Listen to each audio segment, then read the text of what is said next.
Welcome to Lasers, Dragons, and Keyboards. I'm Liberty Speidelhart. I'm Josh Hart, I'm Aaron DeMott. and today on the show, we welcome back Cindy Koepp. Uh, Originally from Michigan, Cindy combined a love of pedagogy and ecology into a 14-year career as an elementary science specialist. I can talk. After teaching four-footers, that's height, not leg count, she pursued a master's in adult learning with a specialization in performance improvement. Her published works include science fiction novels, fantasy novels, pastoral short stories, and educator resources. When she isn't reading or writing, Cindy is currently working as a tech writer, hat collector, quilter, crafter, and weird joke teller. Welcome to the show, Cindy. Hi-oh! Welcome back. You were last on our show in, I don't even know what year that was, but episode 19. I think that was 2016. I looked it up this morning. So welcome back. Yeah, it looks like April of 2016 is when we had you on last. So Wow, it's been a couple. it has.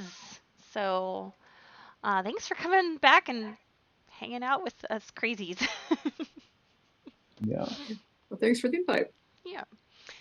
Yeah. So, Aaron, I guess we'll just do the follow up on your stuff at the end of the show. Um, so we'll do the housekeeping stuff at the end. But Cindy, why don't you tell us a little bit about what you're working on right now? Right now, I have a couple of projects in the works. The biggest one is the converting Animal Eye from a novel into a 7-issue comic book miniseries. Um, Oh. Working with Filipino artist Raul Cruz and colorist Denver Martirez, and between the three of us, we've got issues 1 through 3 out. 4 is currently with Denver and Raul. They're working on the artwork. I've seen all the inks for it, and I think Denver's now working on the colors. And I'm scripting 5, and I've got the draft finished, and it's ready to go to the editor. 6 and 7 are plotted out. I just haven't gotten to write them yet. And the other project that I have in process is a Western anthology called Spurs and Six Shooters, coming out from Stormgate Press within the next few weeks. It is a Western, so there's no speculative aspects of it. But my story is about a Chinese laundryman who uses a fan to defend himself and others when he's trying to find out what's going on with rumors about a friend of his being an evil, nasty creature. Very cool. War fans are one of those under utilized weapons, as it were. Yeah, I've been learning Tai Chi for the last few years, and I started with a couple of the Yang style fan forms. And in January, when I was riding the laundryman, the school where I'm learning Tai Chi was going through a seminar on a Wu style fan form. So a lot of the movements that showed up in that form ended up in the story. Well, that's really Excellent. interesting. So, um, Uh, and you said so, the Western anthology is coming out in just a couple of weeks. Mm-hmm. Yeah, I think the goal was for it to come out the first week of July. Okay. okay. So now you have turned Animal Eye into the comic series, or are turning Animal Eye into the comic series, and I believe you had a game as part of it too, and all this fun stuff. Like, what's that process like? Going from the page, like just the written word to speech bubbles and that sort of thing. It's a lot harder than it sounds. It's just a matter of taking the novel and parsing it and then putting it in there. Um, Fortunately, I belong to a creative group called the Rising Tide, and there are several comic book creators in that crowd. And so I asked around, and one of them pointed me in the direction of a whole bunch of resources that were actually written for artists who were trying to do sequential art. But it gave me an idea of what was possible, what the artist could do, so that I could do the conversion better. And he also sent in my way a few sample scripts so I could see what the formatting looks like for turning it. And then it was a matter of breaking the book apart. And originally it was 6 pieces. It was going to be a 6-part miniseries. We got about halfway through book 3 or part 3 and realized that there was way too much stuff to cram in the last 4 issues. And so I talked to Travis, who runs Bear Publications, and suggested that we go from a 24-page format to a 32-page format. And he said, let's just put issue number 7 at the end. And so I reparsed the back half of it, and so now we're working on 7 pieces. But once I have it all parsed out, then it becomes a matter of deciding what's relevant to the storyline and what's not. There are some pieces that show up in the book that are there either just for comic relief or to justify leveling up as quickly as the characters do. But they don't really contribute to the main plot line. And so when I'm converting to the comic book, those go away because the novel itself is 700 pages. And Wow. yeah, it was huge. It was a monster. It's the longest coherent work I've done. And so you can't squash that into No, you can't. 24-page issues. So some stuff had to go. I'm sure you can. You just haul out the weed eater and go at it. Or you hire somebody from Hollywood who does just a butcher job on the book. Yeah. That would do it. Yeah, people who did the Aragon movie. Aaron. Aaron's not bitter about that whatsoever. Not at all. No. Totally The book was awesome. The movie, yeah. Less so. I hear an Aaron rants ready on the spot. So, Aaron, you have anything you want to ask Cindy? Yeah, how'd you find your artists for the comic book adaptation?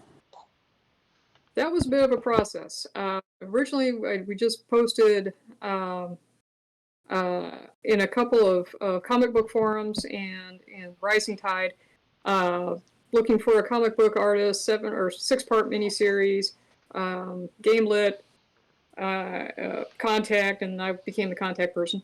And then we ended up with 5 I think, artists contact me, and to find out if their art and my story would go together, I took the first page of what was then the draft script for issue 1 and sent it to him and said, here, see what you can do with that. And oh, by the way, what is your page rate? And That's so, important to know. yeah, it was. Yeah. The first guy was actually the artist for the cover art on 4 of my books, but he didn't think he could do sequential art in the amount of time that would be reasonable. He was a little busy in his day job, so he bowed out. And the second fellow thought I was talking about a kid book and was all over doing that, and found out it was a comic book. No, not interested. Thanks, bye. The third artist did not want to adhere to a deadline, because when I sent them the sample script, I said, get this back to me within a week. And a week went by, 2 went by, I contacted her, hey, so how's it going? Yeah, it's going to take me a lot longer. I was like, no, it won't. Yeah, I was like, sorry, but that's just not going to work. Yeah. Yep. Raul was one of the people who contacted us, and originally we thought that his artwork was going to be a little too manga. It definitely has manga influences. What's that? Nothing wrong with that. No. I mean, I was okay with it, but the publisher was a little less happy. But the fifth fellow was from Argentina. He and I had difficulty communicating. There were definitely ESL issues, but Travis speaks Spanish fluently. I'm sure they could have worked it out. But his page rate was almost twice of Raul's, and he was only going to do the ink. He was not going to do colors. He was not going to do the lettering. Oh, Wow.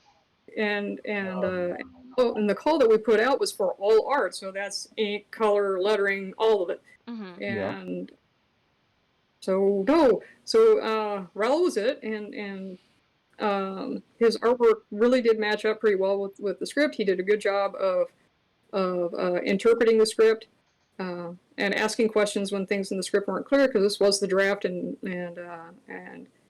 the editor, Brian K. Morris, had not yet had a look at it, and first time writing a script, so yeah, it had some issues. But yeah, he asked a lot of really good questions, and his artwork matched up really well, I thought, and so sent him a contract and negotiated a royalty split along with a page rate, and so he is it. Nice. And we've been working really well together. He what I found is that he doesn't always draw what I've described in the script, but what he comes up with is better than what I had, and he often uses the details from one panel's description in another panel somewhere else where it fits. Oh, very cool. That's good. that's cool. That's awesome. So there's continuity. Right. Hey, Excellent. speaking of royalties and stuff, how does all that kind of stuff work? I know, do you just list them as Illustrator on like Amazon, so Amazon takes care of that, or does your publisher take care of all that stuff, or? The comic is not going through the Zon. So what happens is most of the sales are coming from me at conventions.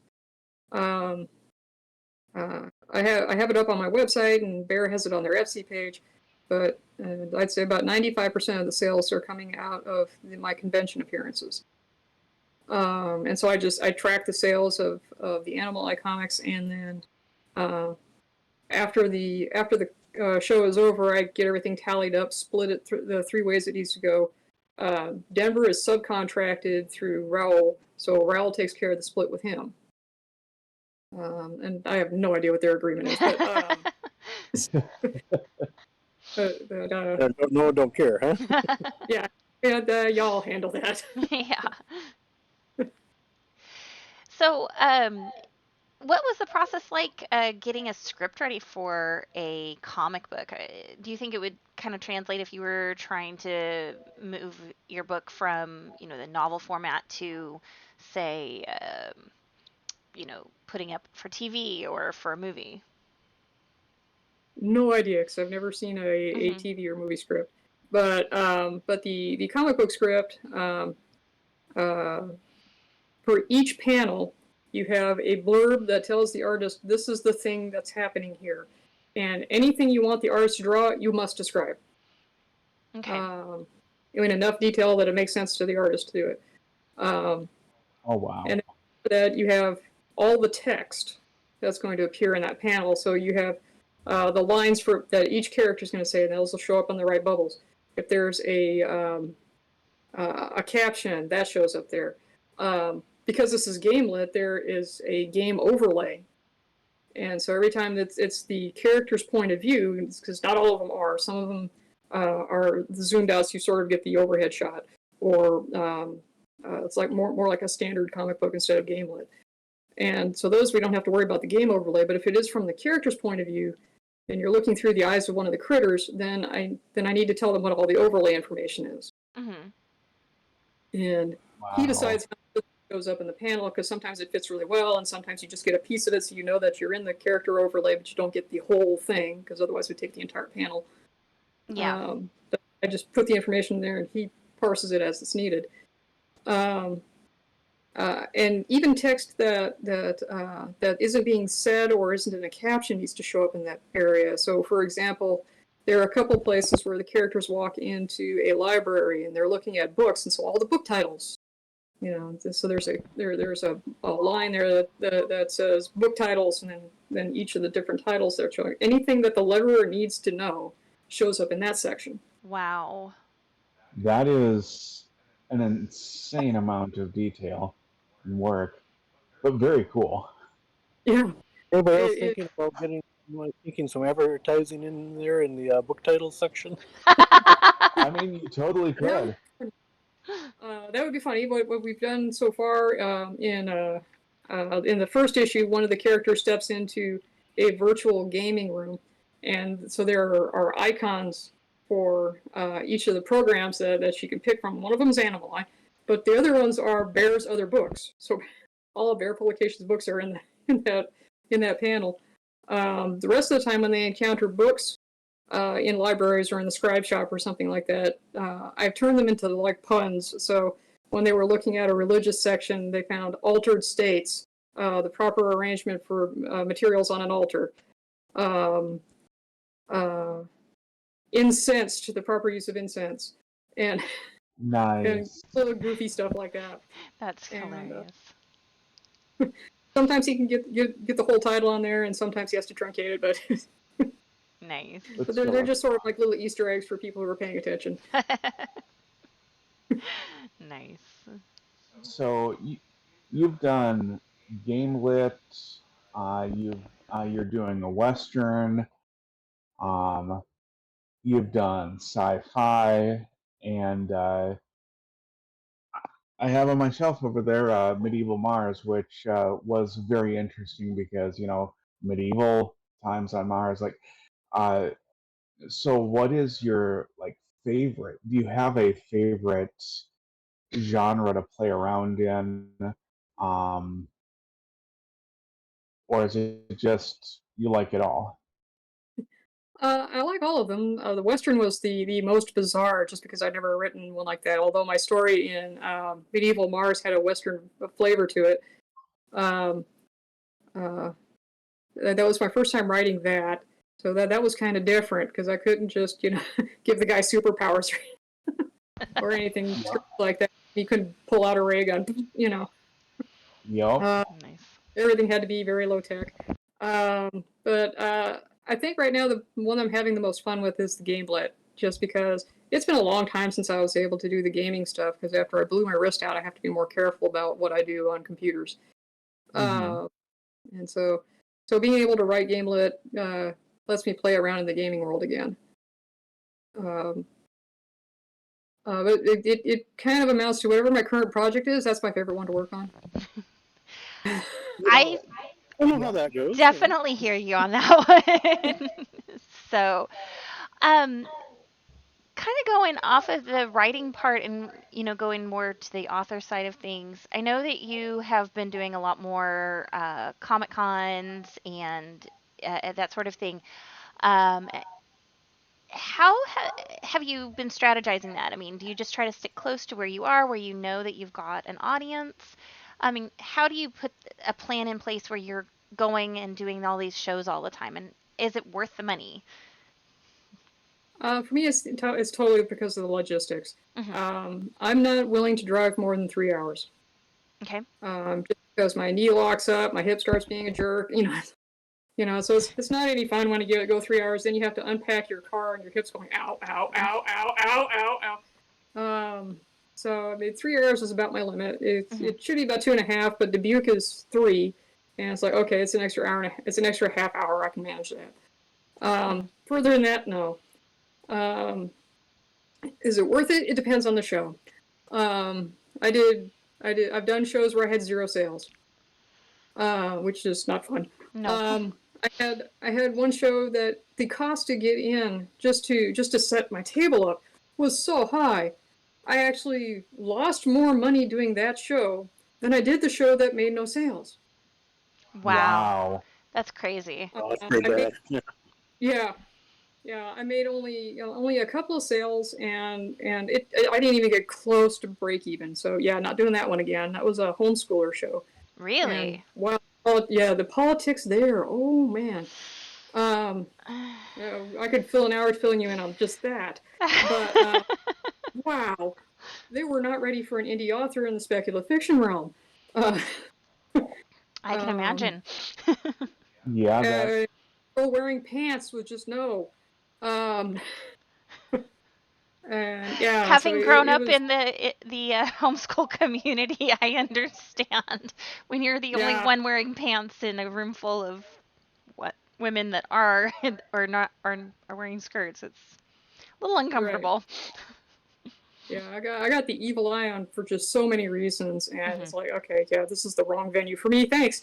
Um, but you know, the shows that I mostly do, I recently tried another fairly large one that was its second time in Des Moines. Hmm. So my overhead was low. I just had the table rent, which was high, but not ridiculous.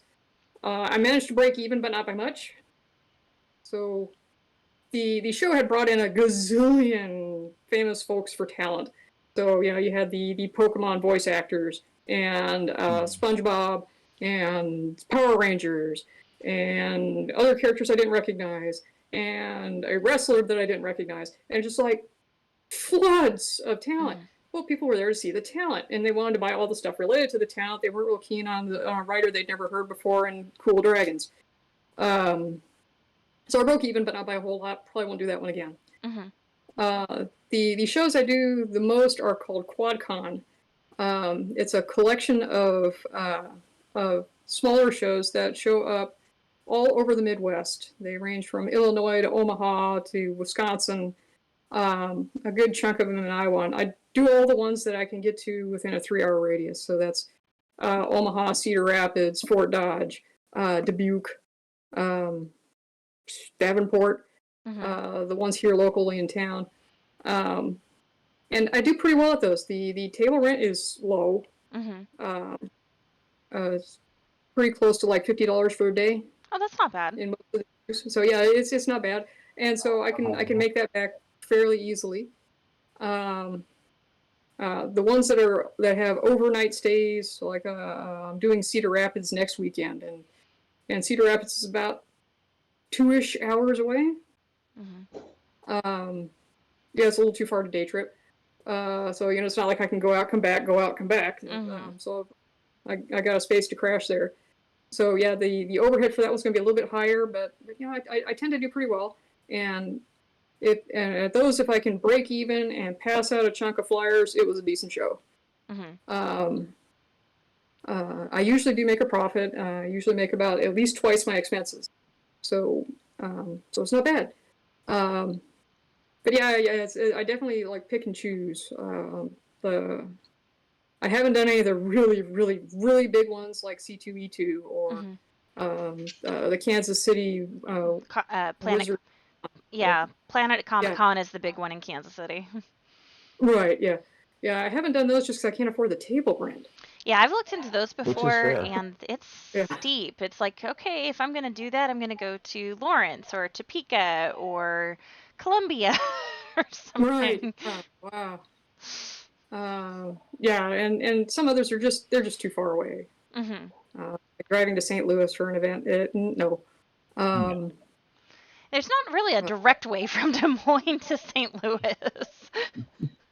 yeah, So yeah. Up on like little runt-sized 2-lane highways, and so if pretty you get much stuck on combine, yeah, it's gonna be a while. just sitting there looking at your watch. Yeah. Um, so now something that you had mentioned that uh, we haven't asked about yet is like your crafting.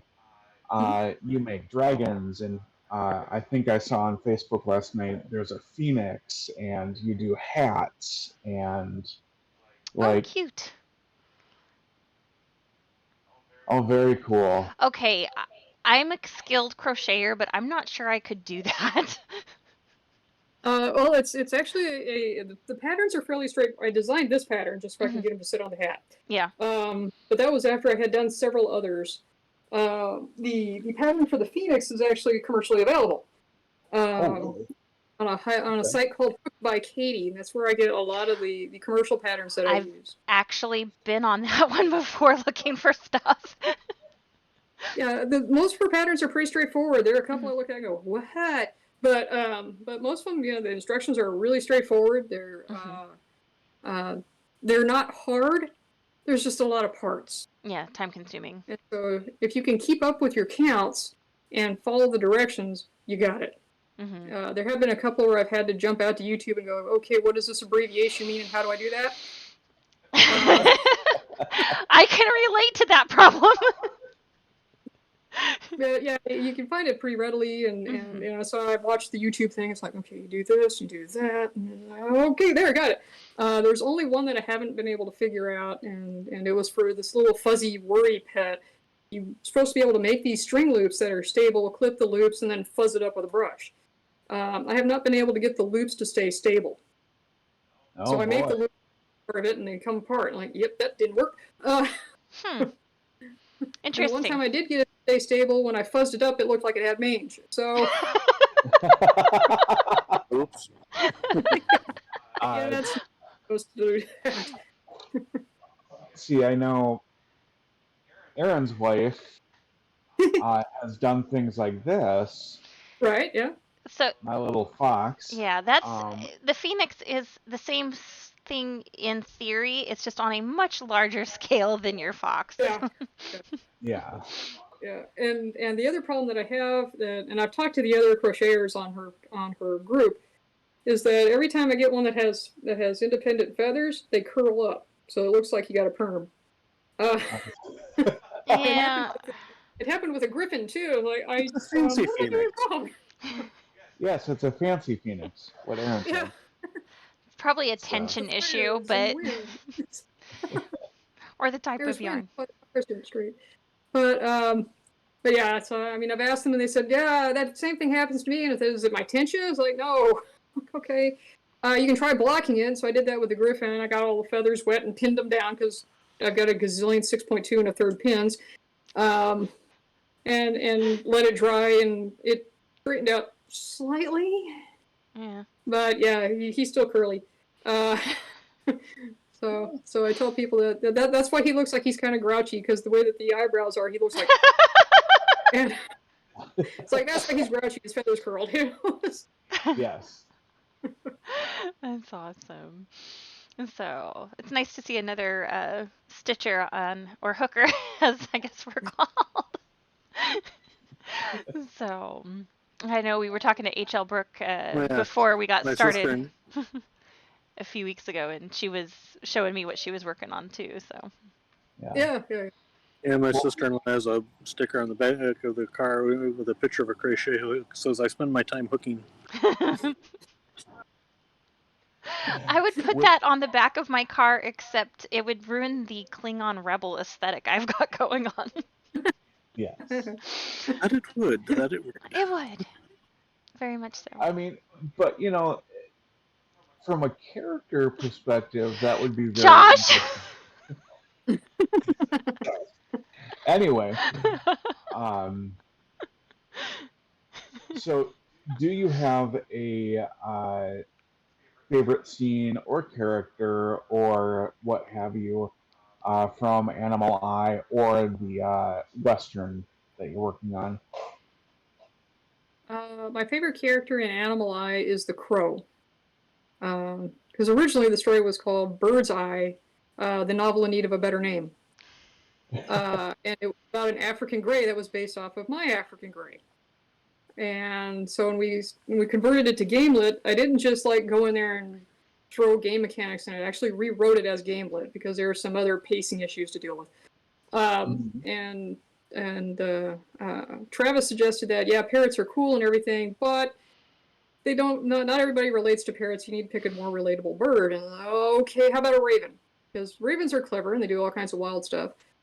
And so I started rewriting it as a raven, and he said, yeah, but you didn't make it big enough for a raven. You're still describing it like your African gray. And so how about you make it a crow? Crows are still clever and weird and strange and funny and goofy. And it's about the right size. So, okay, so we made Ava a crow. The character who plays Ava in the game is a total goofball and misses few opportunities to pun and joke and be weird. And And so yeah, that was me. And so that's why she's my favorite one. Nice. Excellent. Nice. So how do you go about creating your main characters? Often I come up with a storyline first and then populate it. Okay. In the Animal Lab was different because I started with my parrot in the original novel, and I decided what adventures could my parrot have, and and so I started with her, and I tried to make it. I got finished writing and decided I wanted it to be non-anthropomorphic. I didn't want her to be a human in a bird suit. And so I went back and recast it. But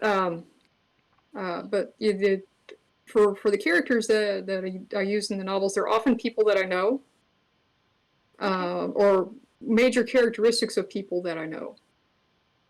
And then I give them different descriptions so that they're not really that person. Been there, done that. Yep.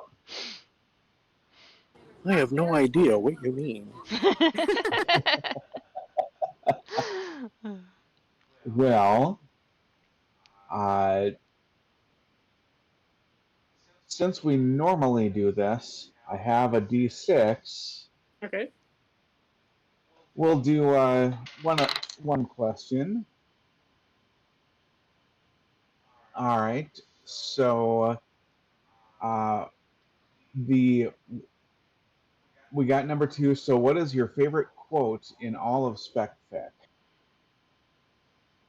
It's not my fault. They told me they fixed it. Love that one.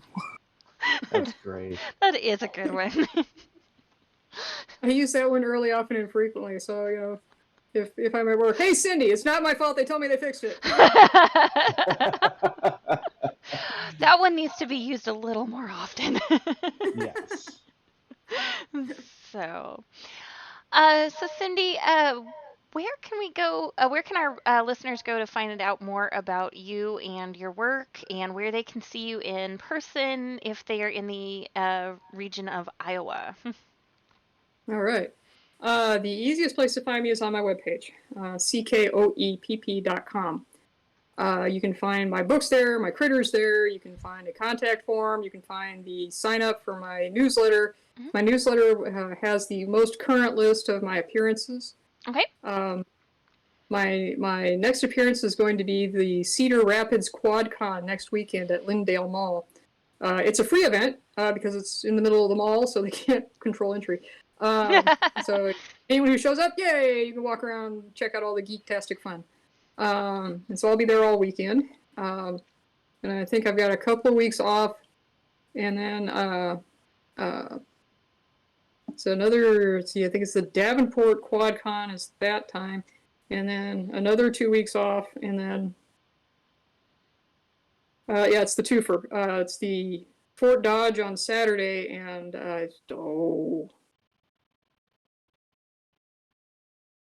Waterloo on Sunday, I think. So yeah, those are the next 4 or 5 I'm up for. But yeah, my newsletter will have the current list all the time. That goes out once a month, usually around the end of the month, about the 25th or thereabouts. Okay. You can also find me on my Patreon, which is patreon.com/CKOEPP. Right now I'm putting the draft of Suitable Arrangement up there for my $5 and $10 patrons. So the Suitable Arrangement is the sequel to Line of Succession. Okay. And then when I've got the draft all the way up there, I'm going to send it off for an editor, and then I'm going to indie publish that one. Nice. Excellent. So. Well, before we sign off, we actually have a special announcement from the one and only Aaron. Yay!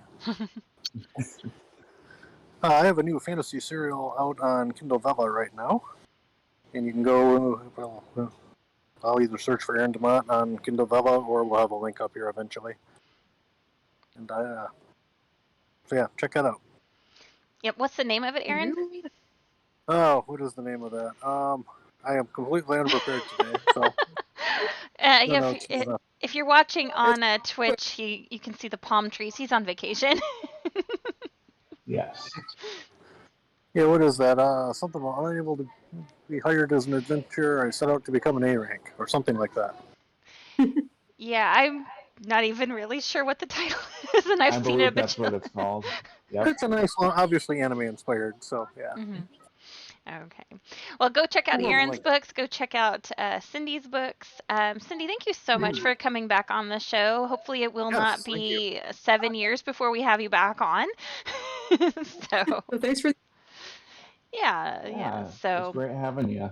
yeah. So, I think that's all we got for everybody, unless we have anything else. No, Nope. not that I'm aware of. But Nope. like I said, completely unprepared today. So That's like a what real you. zoo out there. Yeah, it really does look like a zoo out there. it, Um, it is actually. yeah. So we should be back on in 2 weeks. We'll have John Audie on, I believe the 24th, tentatively. Be sure to check our Facebook page. That's where we put updates if there's technical issues or rescheduling that happens. So check out facebook.com. I believe it's LDK Podcast. Um, or I can't remember for sure. It's been so long since I set that up. But Yep. check our Facebook page if for updates on that. Otherwise, we will see you next time. Yes. Thanks, everybody. See you later.